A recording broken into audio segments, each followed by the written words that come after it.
अस्सलामुअलैकुम वरहमतुल्लाहि वबरकातुहू।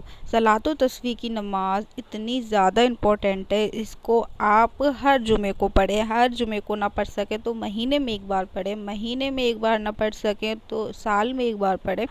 अगर साल में एक बार भी ना पढ़ सको तो कम से कम ज़िंदगी में तो एक बार इसको ज़रूर पढ़नी है हर मुसलमान को।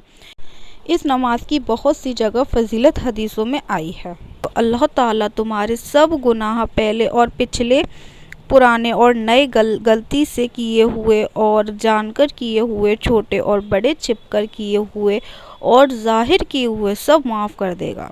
तो इस नमाज की इतनी ज़्यादा फजीलत है। इस नमाज का तरीका क्या है? इस नमाज का तरीका है, सबसे पहले 4 रकात नमाज सलातो तस्वीह की पढ़नी है। जो नियत बांधेंगे हम नमाज सलातो तस्वीह की कहकर बांधेंगे, फिर सना पढ़ेंगे, उसके बाद अलहम्दु शरीफ, फिर जो भी सूरह आपको याद हो वो पढ़ेंगे। फिर उसके बाद तीसरा कलमा पढ़ेंगे। तीसरा कलमा कहाँ तक पढ़ना है? सुब्हानिल्लाहि अल्हम्दुलिल्लाहि वला इलाहा इल्लल्लाहु वल्लाहु अकबर, अल्लाहु अकबर तक पढ़ेंगे 15 मरतबा।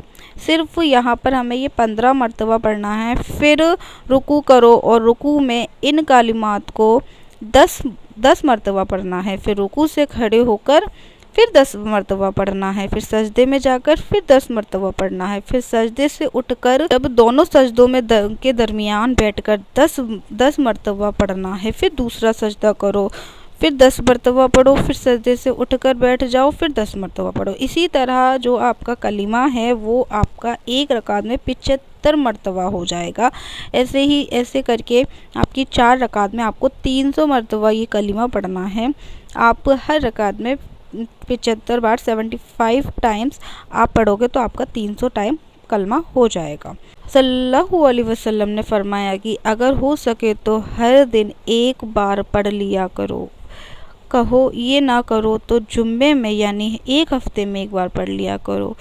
फिर कहा कि ये भी ना कर पाओ तो महीने में एक बार पढ़ लिया करो। फिर फरमाया अगर महीने में नहीं तो एक साल में पढ़ लिया करो। अगर साल में भी नहीं तो अपनी उम्र में कम से कम एक मरतबा पढ़ लिया करो।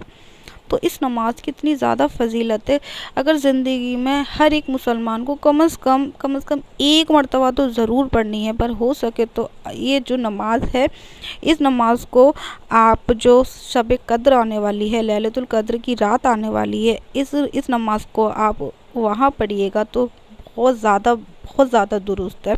इसकी जो नियत है वो भी नॉर्मल है, जैसे कि हम नॉर्मल सारी नमाज़ों में नियत बांधते हैं, ऐसे ही इसकी नियत बांधनी है। नियत करता हूँ मैं या करती हूँ 4 रकात नमाज नफल सलातो तस्वीह की वास्ते अल्लाह ताला के, रुख मेरा किबले शरीफ की तरफ, अल्लाहु अकबर। अच्छा, नमाज तो हो जाती है लेकिन 75 मरतबा 75 टाइम्स हम अगर पढ़ेंगे तो उनके समझ नहीं पाते कि हम अभी हुई है 15 मरतबा हो गई, कितनी मरतबा हो गई। तो हमें क्या करना है, ज़ुबान से नहीं हमें गिनना है, हमें अपनी उंगलियों पर गिन लेना है। जब हम जैसे पढ़ रहे होंगे तो हम अपनी उंगलियों पे गिन रहे होंगे। जैसे कि हम कलमा पढ़ेंगे उंगलियों पे गिनेंगे, जैसे तस्वीर पढ़ते हैं। अगर आप चाहो तो उसको आप तस्वीर ले लीजिए, या फिर आप बेहतर होगा कि आप अपनी उंगलियों पर गिन लें। फिर आता है कि कभी कभी क्या होता है, भूल जाते हैं, तो क्या करना है, उसके लिए दूसरे रुकन में उसको पूरा कर लें। अलबत्ता भूली हुई तस्वीर की कज़ा रुकू से खड़े होकर और दोनों सजदों के दरमियान ना करें। इसी तरह पहली और तीसरी रकात के बाद जब बैठे हो तो उसमें भी भूली हुई तस्वीर की कज़ा ना करें, बल्कि उनकी जो तस्वीर करनी है वो 10 मरतबा पढ़ लें। और उनके बाद वो जब रुक में जाते हैं तो उसकी भूली हुई तस्वीर को वहाँ अदा कर लें रुक में जाकर।